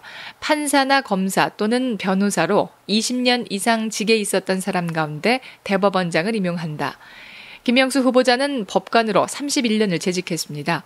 자격 요건에 아무런 문제가 없는 것입니다. 한편 춘천경찰서장이 경찰 총수가 되는 것이다. 장제원 의원이 제기한 이런 예시는 법률상 불가능한 조건이었는데요. 경찰 계급상 춘천서장은 총경, 그리고 경찰청장은 치안총감인데요. 경찰공무원법에 의하면 총경은 치안총감의 하위 계급인 치안정감을 거쳐야 치안총감으로 승진이 가능한 것입니다. 여기에 더해 장제원 의원은 김명수 후보자의 인격을 무시하는 듯한 발언을 이어가 여당 의원들의 거센 항의를 받았는데요. 장제원 의원의 억지 주장에 김명수 후보자가 웃음을 보이자 장제원 의원은 웃지 말라 이렇게 호통을 쳤습니다. 그러자 더불어민주당 백혜련 의원은 그것은 국회의원의 권리가 아니다. 너무 모욕적이다. 이렇게 지적했습니다. 지금까지 아프니까 팩트다였습니다. 어머님, 아버님, 오래오래 건강하세요. 개업 축하합니다. 온세다 잠드소서. 결혼을 축하합니다. 형부, 우리 언니 반품은 안 됩니다. 차장 승진하신 주과장님, 주차장 되신 거 축하해요. 우리 같이 산 게 벌써 7년이나 됐네. 썩 짜릿했던 시간이었어. 태어나서 처음으로 여자에게 보내는 꽃이야. 너랑 닮은 꽃. 생일 축하해. 사랑과 축하, 위로가 있는 곳에 좋은 사람과 플라워. 1566-0263 1566-0263입니다. 이준호동 희망센터 이사 권영국 변호사입니다. 이준호동 희망센터는 동남아시아 저개발 국가의 이주노동자들과 함께하고 있습니다. 시골 오지 마을에 학교를 만들고 마을 주민들이 공동체를 이루어 운영하도록 돕습니다. 포털 검색창이나 페이스북에서 이주노동 희망센터를 검색하시어 후원회원이 되어주세요. 노동 존중 생산과 소비를 통한 사회연대를 추구하는 문자당이 함께합니다.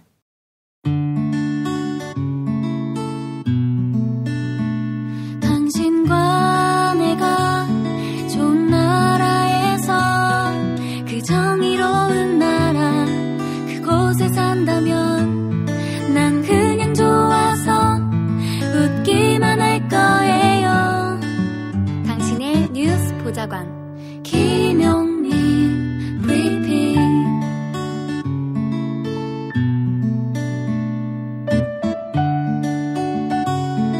대한민국 뉴스 브리핑의 선두주자 김용민 브리핑. 계속해서 김보영 아나운서가 오늘의 날씨를 전해드립니다. 날씨를 전해드리겠습니다. 오늘도 청명한 가을 하늘이 이어지겠습니다. 또한 전형적인 가을 날씨를 보이며 일교차가 크게 나겠는데요. 아침 기온 서울 17도로 예상되며 다소 쌀쌀하겠습니다. 내륙은 대체로 맑겠지만 낮 동안에는 늦더위가 이어집니다. 낮 기온 서울 28도, 대전 25도, 대구 25도, 부산은 25도로 예상됩니다. 반면 제주도에는 오늘 낮부터 일요일까지 200mm 이상의 비가 쏟아지겠습니다. 여기는 대한민국 브리핑 1번지 김용민 브리핑입니다.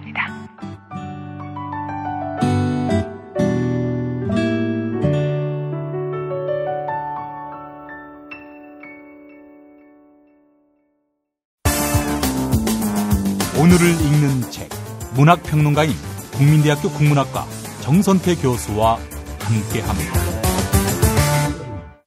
정선태 교수님과 함께하겠습니다. 교수님. 네, 안녕하세요. 네. 이제 가을이 시작됐다고 해야 할 텐데 가을을 시샘하는 이 더위는 뭐라고 해야 합니까? 늦더위라고들 하죠. 늦더위. 예. 늦더위가 기승을 부리고 있는 상황인데 그래도 가을은 성큼 다가왔습니다. 오늘 가을에 관련한 시 소개해 주신다고요? 네. 어제 오늘 하늘이 참 맑았어요. 40대인 김 PD는 잘 모르겠지만 50대에서 60대 가까워진 나이가 되면은 정말 황홀하게 맑은 날을 보면은 뭐 어쩔 줄 모릅니다. 외로움도 더 깊어가는 것 같고 이런저런 상념들이 오가기도 합니다. 가을이 되면은 떠오르는 게 뭐 고독, 외로움 뭐 이런 것들이죠. 예. 가을을 탄다고도 하고요. 근데 제가 외로움을 잘 안 타는 편인데 김용민 브리핑 들으면서 좀 외로움을 탑니다. 네. 왠가 했더니 우리 40대인 뭐 김프로나 이완배 기자나 우리 김 PD는 참 사이가 좋은 것 같아요. 예.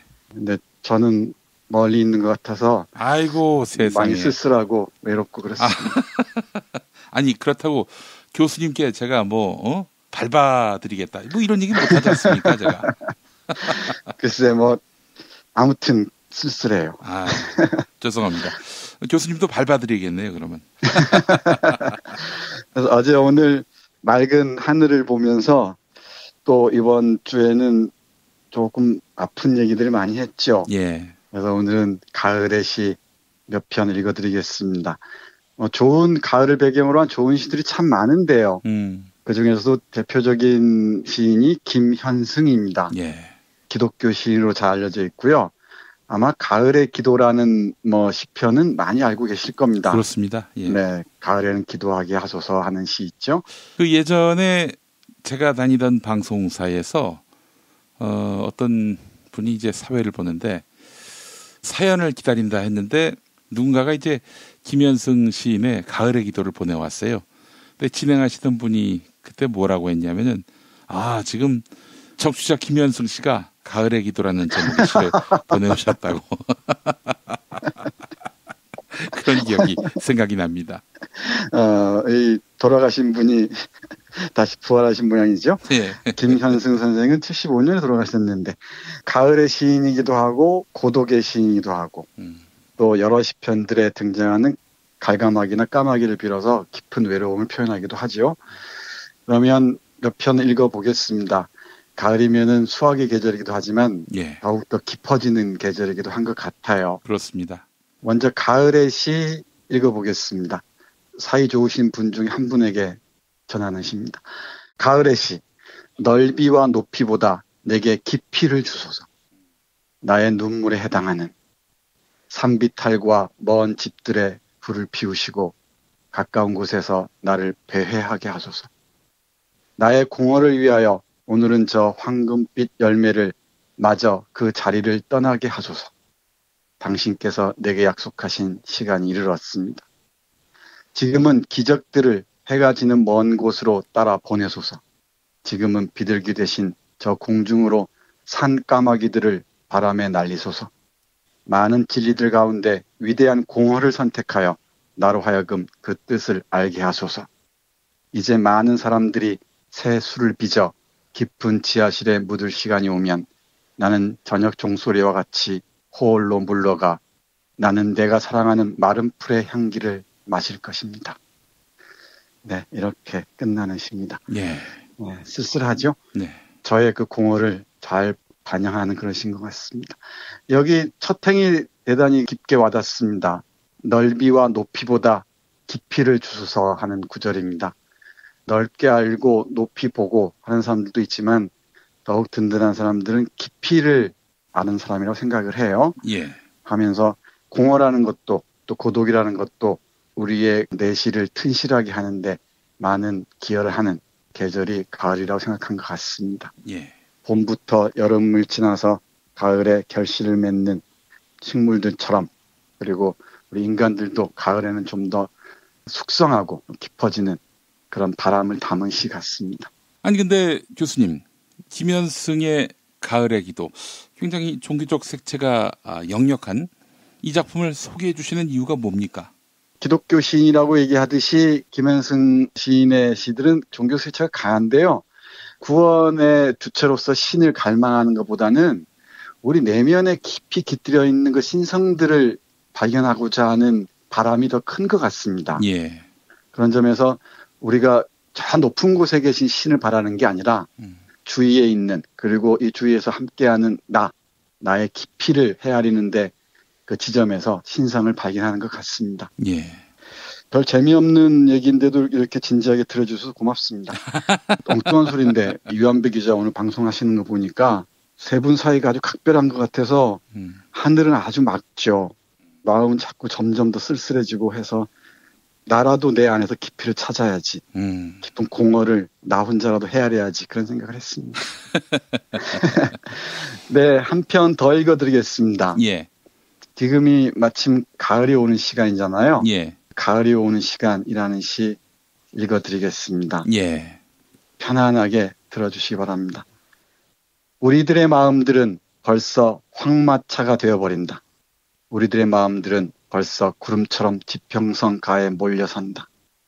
에메랄드빛 하늘이 멀어지는 가을이 오면 해변에선 별장들의 덧문을 닫고 사람마다 찰란턴 마음의 샹들리에를 조리고 저녁에 오는 쓰르나미가 되는 지금은 폐회와 기로의 시간. 우리들의 마음들은 벌써 낙엽이 진다.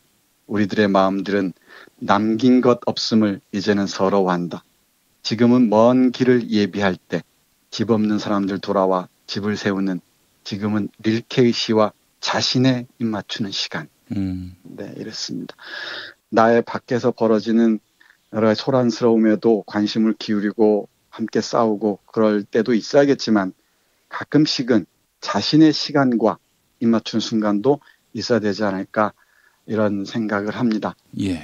가을이 오는 시간도 좋은 시지만 가을이 오는 날도 좋고요. 가을의 향기도 참 좋습니다. 시들 하나하나가 다 저한테는 사색의 계기를 마련해 주곤 합니다. 정작 오늘 제가 이 김현승 시집을 손에 쥔 이유는 일요일의 미학이라는 시를 소개해 드리고 싶어서였어요. 우리가 일을 하고 함께 싸우고 살아가고 하려면은 나만의 휴식의 시간이 필요하잖아요. 그 휴식의 미학을 일요일의 미학이라는 시에서 아주 잔잔한 언어로 정확하게 보여주고 있습니다. 이건 우리 김 PD에게 바치는 헌정하는 시로 드리겠습니다. 제발 좀 쉬시면서 휴식의 미학을 한번 되새김질 해보시기 바랍니다. 예.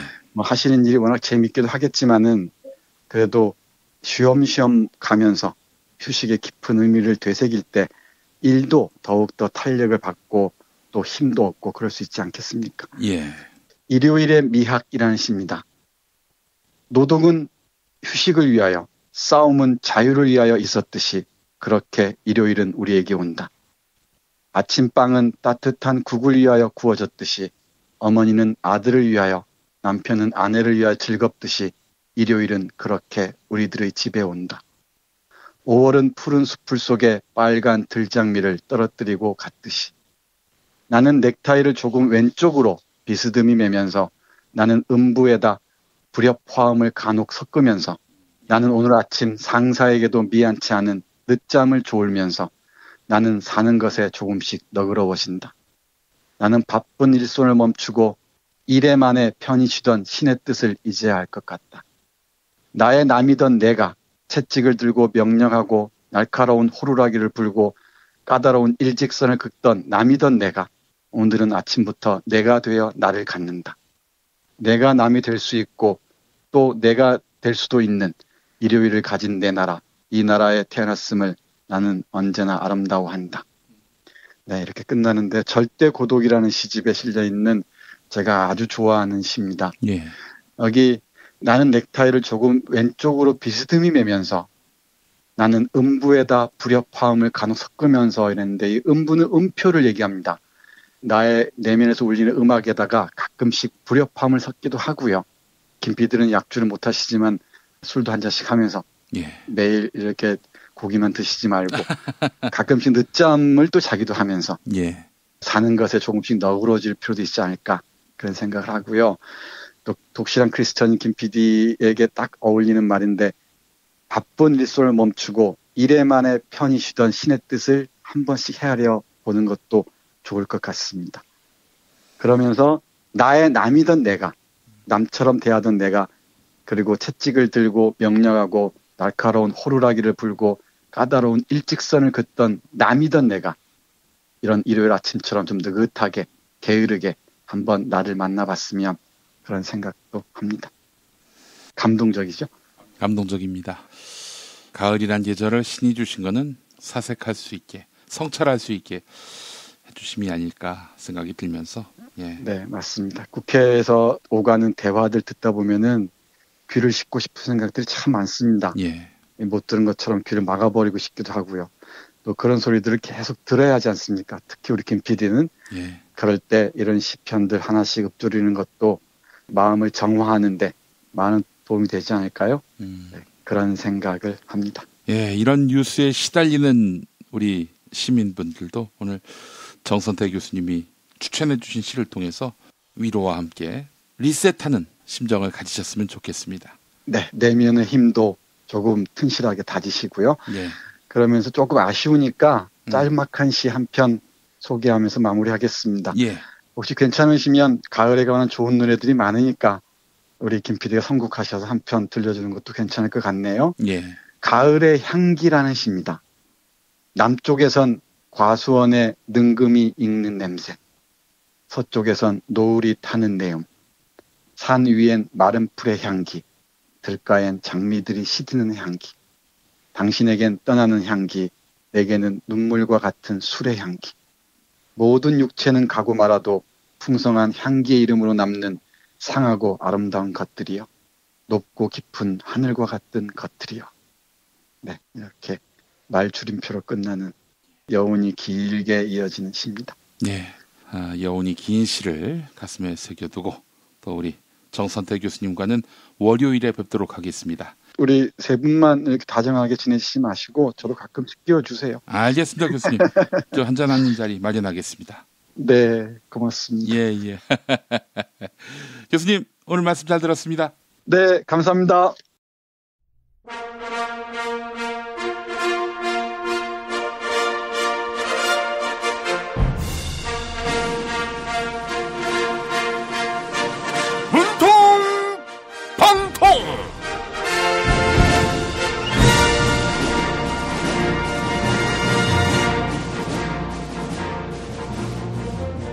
네, 오늘도 문고안 나오셨습니다. 세계에서 인정받고 있는 대통령 문재인입니다. 제가 미국 뉴욕에서 세계 시민상을 받게 됐습니다. 미국의 국제 전문 싱크탱크 아틀랜틱 카운슬에서 주관하는 상인데요. 적폐를 근절하는 강도 높은 개혁 정책을 추진하고 있다. 이런 이유로 제가 상을 받게 됐습니다. 지금 당신이 상 받는 게 중요합니까? 호남의 성남 민심이 느껴지지 않습니까? 제가 전북 군산조선소 방문했는데 사람들이 제 차를 세우고 욕을 하고 난리가 났습니다. 그 사람들은 아직도 제가 당신과 같은 당인 줄 알고 있습니다. 가서 멈춰선 군산조선소 다시 가동시키겠다. 이런 말만 하고 5분 만에 자리를 떴다면서요. 조선소 사람들하고 대화는 없고 사진만 찍고 떠났으니 민심이 성날 수밖에요. 무슨 소리를 하는 겁니까? 김희수 헌법재판소장 임명 동의안이 부결돼서 그런 겁니다. 호남 출신 김희수 후보자가 낙마할 때까지 당신은 뭐 했습니까? 안 대표님, 정신 차리세요. 김희수 후보자 임명 부결시켰다고 자랑한 건 바로 안 대표님 아니었어요. 부결될지는 몰랐습니다. 전혀 의도한 게 아니었습니다. 아이고, 안 대표님, 정신이 오락가락하나 보네요. 상체가 오락가락하니 하체라도 바로 잡아야지요.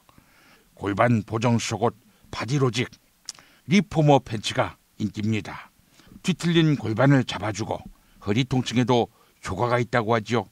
국민의당 의원들 포털 사이트에서 바디로직 검색해 보시죠. 바디로직. 바디로직이라고 했습니까? 직진. 우리 국민의당은 오락가락한 적이 없습니다. 남자답게 직진만 했습니다. 국민의당 김경진 의원도 어차피 당 지지율이 5%라 이렇게 해도 저렇게 해도 상관이 없다, 이렇게 말했습니다. 아이구야, 정말 정치 속 편하게 하시네요.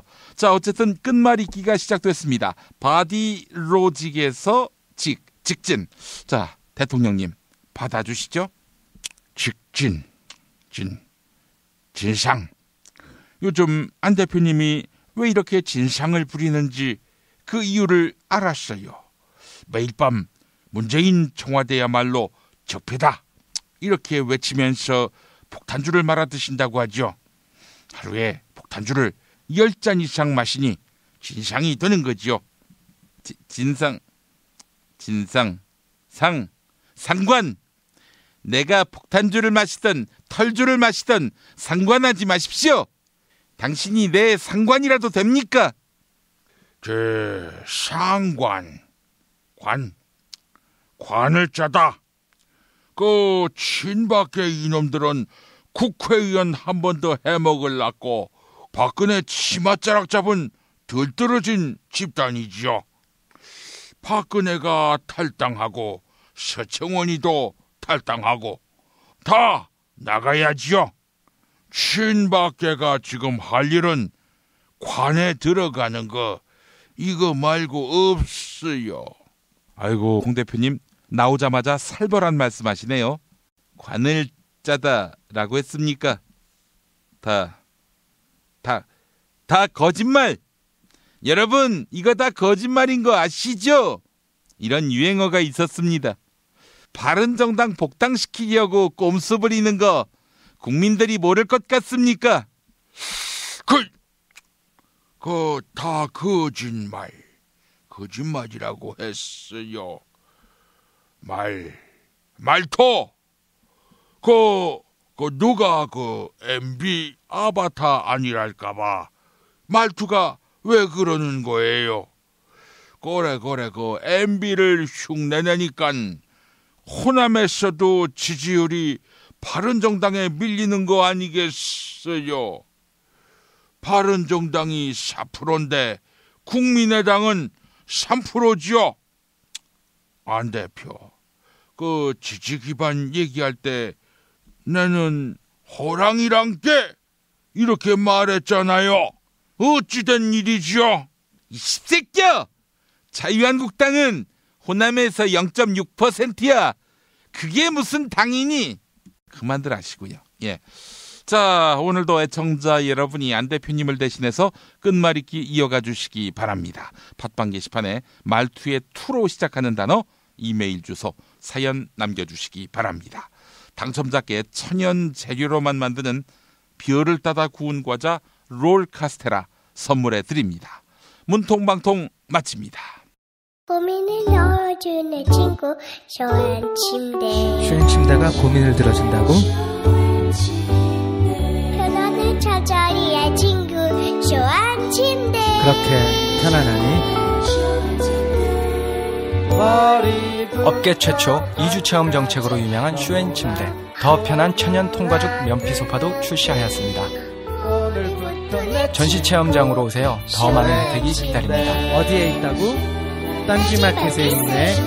검색창에 쇼앤 침대. 요즘 하늘색이 참 예쁘죠? 우리가 힘을 모아 바른 소리를 외치니 하늘도 예뻐집니다. 이렇게 맑은 가을, 몸을 위한 좋은 습관 새싹당 콩차 한 잔 어떠세요? 추석 선물에도 부담 없는 새싹당 콩차 티백 2+1은 계속됩니다. 이제 인터넷에서 전창걸의 새싹당 콩차를 검색하세요. 전화 구매는 070-8635-1288 1288. 내 몸의 적폐청산 새싹당 콩차. 반지 벤지 반지 벤지 벤지 벤지 벤지 빼뺀지 빼뺀지 반지 벤지 반지 벤지 반지 벤지. 오빠 나랑 무슨 게임 할 거예요? 벤지 벤지 벤지 벤지 빤빤지. 오빠는 마법사 업데이트. 생활인을 위한 꿀팁. 집 두 채에 월 10,000원 화재보험 카페. 화재 배상, 심지어 도난 피해까지. 여기에 더해 가전제품 고장 수리비까지. 우와, 우리 집 말고 부모님 집까지 두 집에 월 10,000원이라고요? 식당, 노래방, 임용실 같은 상가와 숙박업소, 사무실, 공장, 창고, 목조주택까지 모든 업종의 화재보험과 배상 책임보험도 상담해드립니다. 02849-9730. 연중 무휴라 언제든 02849-9730. 지금부터 KBS 성우극회에서 야심차게 준비한 대한민국 정치 다큐멘터리 드라마의 맥을 잇는 듣는 드라마 특별 기획을 보내드립니다. 그 사람을 제대로 알기 위해서는 그 친구를 구하고 했습니다. 저는 제가 아주 존경하는 아주 믿음직한 친구 문재인이를 대친구로 돕는 사람을 정말 자랑스럽게 생각합니다. 나는 대동강 남이 됩니다. 나는 문재인을 친구로 보고 있습니다.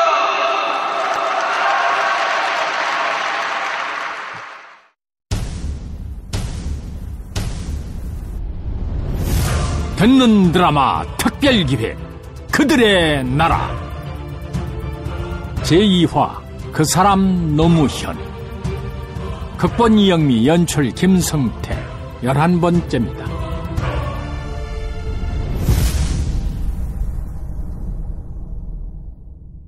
변호사 초창기 노무현은 세속적으로 따졌을 때 제법 잘나가는 변호사였다. 사건도 많았고 승소율도 높았으며 돈도 꽤 벌었다. 그런 노무현이 인권 변호사의 길을 걷게 된 것은 1차적으로 불임 사건이 원인이었다. 불임 사건을 맡았을 때 노무현이 느낀 감정은 시대에 대한 미안함 그리고 분노였다. 민주주의 사회에서 일어나선 안 될 일이 일어난 것에 대해, 그리고 그런 사실조차 잘 몰랐던 자신에 대해 아주 단순하고 순수한 분노였다. 불임 사건 때 말입니다. 재판장은 피고인 전원에게 징역 3년, 5년, 7년씩 마구잡이로 유죄 선고를 내렸습니다. 선고를 내리기 전 판사실에서 내한테 이렇게 말한 적이 있습니다. 그놈들 말하는 것 좀 보소. 완전히 빨갱이들 아입디까? 이러니 애초에 공정한 재판은 바랄 수도 없었습니다. 이 사건을 기점으로 노무현은 당시 우리 사회가 가지고 있던 구조적 모순에 치열하게 눈을 떠가기 시작한다.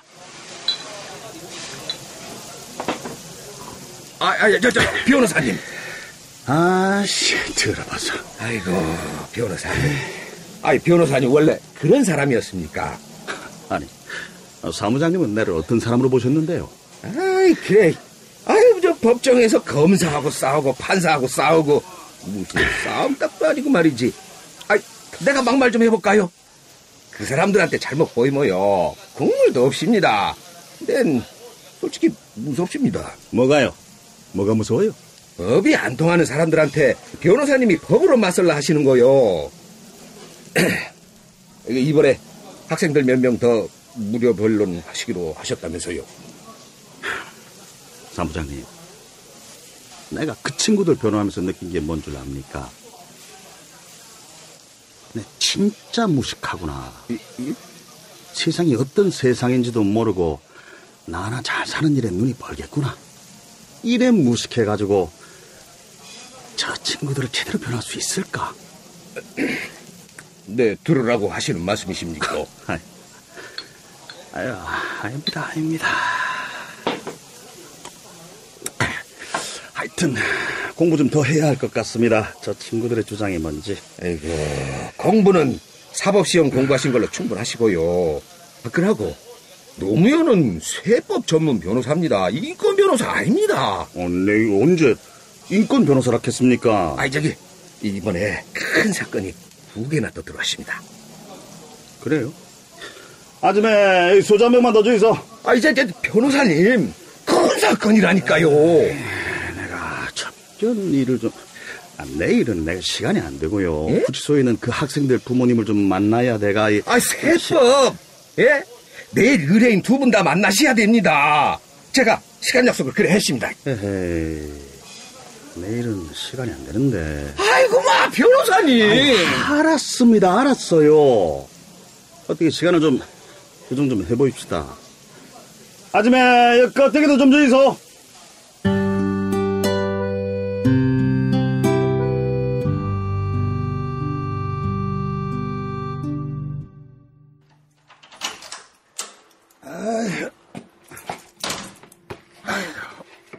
무슨 술을 그래 또 마셨습니까? 내일 아침에 6시에 좀 깨워줘서 의뢰인 만나기 전에 사건 자료 좀 봐야 해서. 보이소. 요 좀 앉아보이소. 뭐? 이쁘서 꿀물 좀 타줄라 그럽니다. 앉아있어 얼른. 응? 사무실에서 전화 받았습니다. 학생들 무료 변론 3건, 이번에 새로 들어온 세금 관련 소송 2건, 지금 진행 중인 거 3건. 나도 모르는 걸 당신이 우째 그래 다 하노? 사람 죽습니다. 이런 식으로 일하모에. 우리 권 여사 과보 안 만든다. 나는 영웅 이런 거 싫습니다. 알지? 내 위인전기도 잘 안 읽는 거. 또 무슨 말을 하시려고 또. 소시민으로 그래 살고 싶습니다. 우리 아들 잘 키우면서 해. 약속해주이소. 어려운 학생들 변론해주는 건 좋은데 딱 여기까지. 골치 아픈 사건은 안 맡는다고. 약속하이소. 잠깐만. 내 전화 좀 받고. 여보세요? 미 문화원 방화 사건에 무고한 대학생 아들이 많이 딸리 들어갔다 합니다. 우리 내일 좀 만나가 그거 좀 얘기 좀 해줍시다. 미 문화원 방화 사건이요? 그래요. 미 문화원 방화 사건. 미 문화원 방화 사건? 예, 알겠습니다. 내일 뵙지. 눈 믿고. 당신은 모르는 사람? 내가 모르는 사람인지는 몰라도 당신이 미 문화원 뭐 웃자고 하는 소리는 내 들었습니다. 봐라. 미 문화원 방화 사건에 물론 어디에 불을 질렀다 하는 것 자체를 잘했다는 건 아니지만 그게 왜 일어나냐 하면 1980년에 광주에서 학살이 있었는데 예. 군인들이 시민들을 총으로 쐈잖아. 그거를 미국이 용인을 했다고. 민주주의 국가라고 하는 미국에서 자기들 이익을 따져가면서 국민을 학살한 군인들을 용인을 했다는 긴데. 그래서요.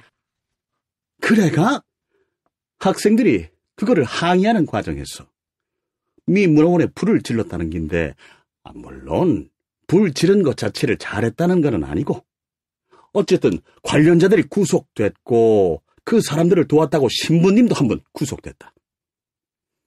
불임 사건 때 내 해봐서 아는데 이런 사회 분위기 속에서는 공정한 재판을 받기가 어렵고 더군다나 어려운 사람을 도왔다는 이유로 가톨릭 신부님까지 마구 구속시키는 이런 일이 벌어지는 이게 정상적인 나라라 할 수 있나? 최소한 잘못된 거를 잘못됐다고 얘기할 수 있어야 그게 양심 아이가? 당신이 지금 나를 의식화시키는 겁니까? 의식화? 하여튼 어머니도 그런 말씀 하셨지. 야야 모난돌이 정 맞는다. 니는 다 좋은데 그 불특 성질이 문제다. 나는 진짜 그 말씀이 옳다고 봅니다. 꼭 내를 뭐라 할 때는 어째 그래 며느리하고 시어머니하고 짝짝꿍이 잘 맞노? 이 세상에서 당신을 제일 잘하는 사람이 눕니까? 어머니하고 내 아입니까? 당신은 뭐에 한번 빠지면 미친 듯이 빠지는 사람입니다. 나는 무섭습니다. 뭐가? 세상하고 싸우겠다고 덤빌까 봐서 해. 뭐? 당신 고생할 만큼 했고 그 정도 고생해가 여기까지 왔으면 누가 당신 잘 먹고 잘 산다고 욕 안 합니다. 여기까지 하고 살읍시다. 알았어, 마. 약속할소. 얼라들도 어린데. 어지럽은 시국에 얽히지 말고 양심에 영 걸리모 봉사하는 정도 선에서 딱 그까지만. 당신은 어린 아들 아버지고 예. 세상 살아갈 능력 하나 없는 내 이 권양숙이 남편이고 예. 저 진영의 어머님도 계시고 형님도 계시고. 적당히 하고 삽시다. 그래, 알았어요. 미 문화원 방화 사건 그게 더 팔들이면 안 됩니다. 그래, 알았다니까. 잠시만요. 와. 홍삼 잘 찌서 말린 거 있다 했는데 오늘 밤에 한 잔 마시고 내 내일 싸드릴 테니까 사무실 갖고 가가 당신도 마시고 사무실 식구들도 좀 주고. 홍삼을?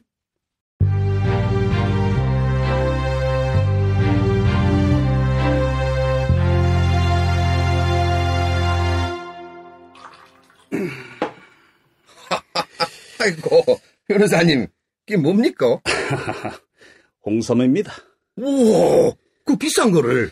우리 집사람이 자기 말 잘 듣는 남편 되라고 해줍디다. 자, 사무장님, 한 잔 드시보소. 예. 감사합니다. 아이고, 좋네, 예. 집사람이 사무장님 홍삼도 따로 챙겨주가. 냉장고 넣어놨으니까 이따 퇴근할 때 갖고 가시고. 지한테 예? 여보세요? 노 변호사님이십니까?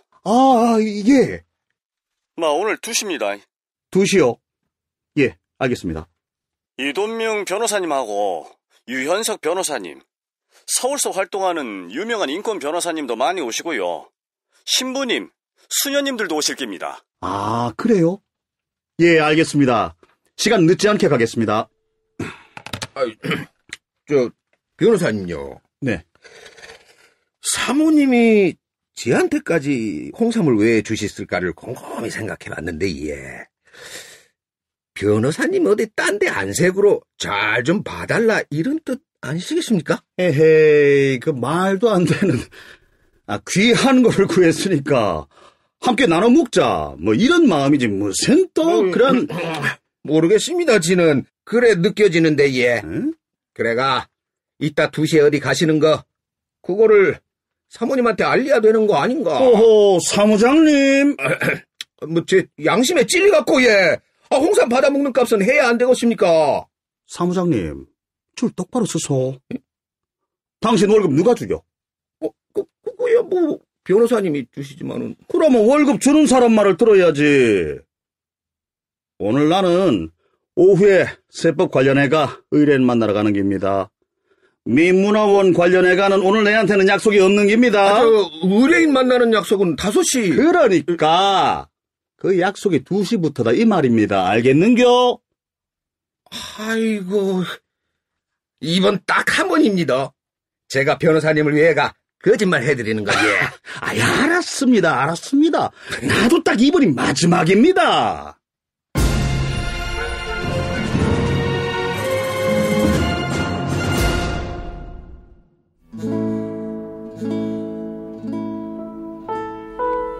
너무 슬퍼하지 마라. 삶과 죽음이 모두 자연의 한 조각 아니겠는가. 미안해하지 마라. 누구도 원망하지 마라. 운명이다. 화장해라. 그리고 집 가까운 곳에 아주 작은 비석 하나만 남겨라.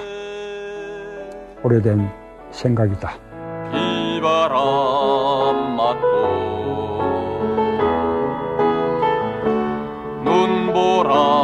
눈보라쳐도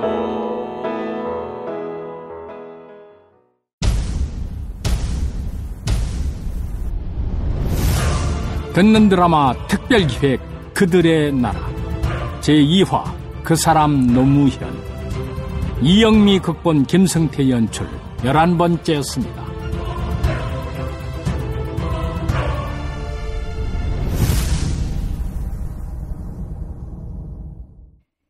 다음 내용은 팟캐스트 포털 팟빵에서 듣는 드라마 특별기획 그들의 나라를 검색하시면 청취하실 수 있습니다. 듣는 드라마 특별기획 그들의 나라. 여러분의 많은 청취 바랍니다. 탄핵 때문에 뭐 이야기를 전달을 하려고 해도 길을 막고 듣지를 않아요.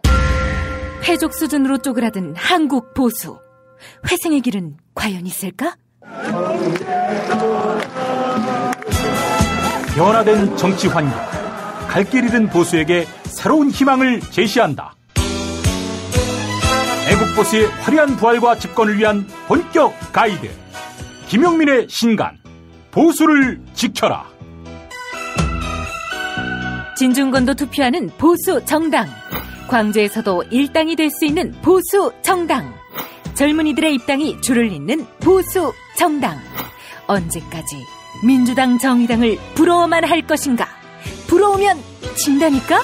자유한국당 당원 김용민이 쓴 보수를 지켜라. 이김에서 나왔습니다.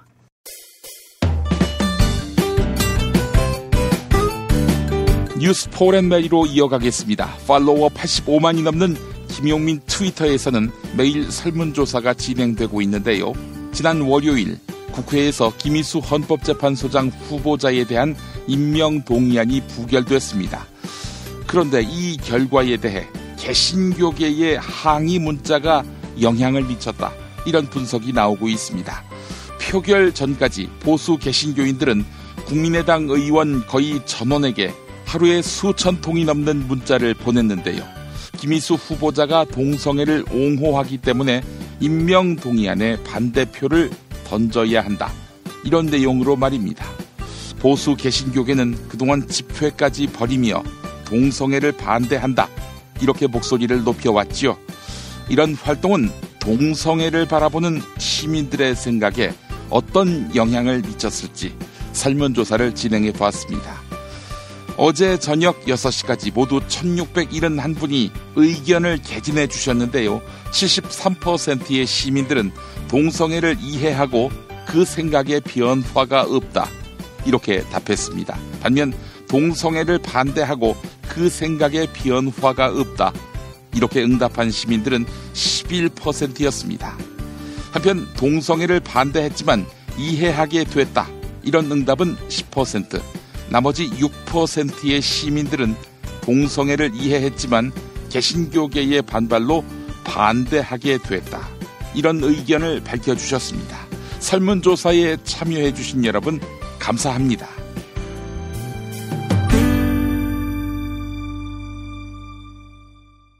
팟캐스트 포털 팟빵의 김용민 브리핑 게시판에 올라온 사연 일부 소개합니다. 3프로님, 한반도의 긴장 국면을 초래한 것은 누구입니까?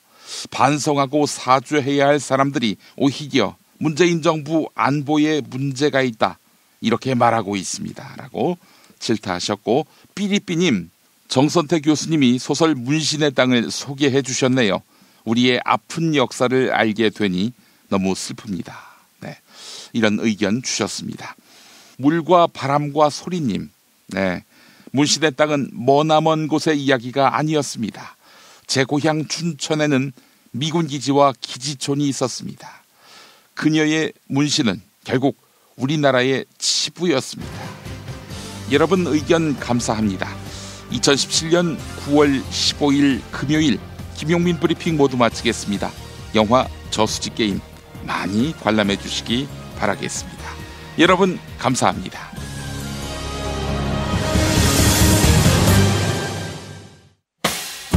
김용민 브리핑과 함께한 시간 어떠셨어요? 다음 시간에도 보다 바르고 알차며 즐거운 정보로 여러분을 찾아가겠습니다. 팟캐스트 포털 팟빵에서 다운로드하기, 구독하기, 별점 주기, 댓글 달기로 응원해주세요. 잊지 마세요. 다운로드하기, 구독하기, 별점 주기, 댓글 달기.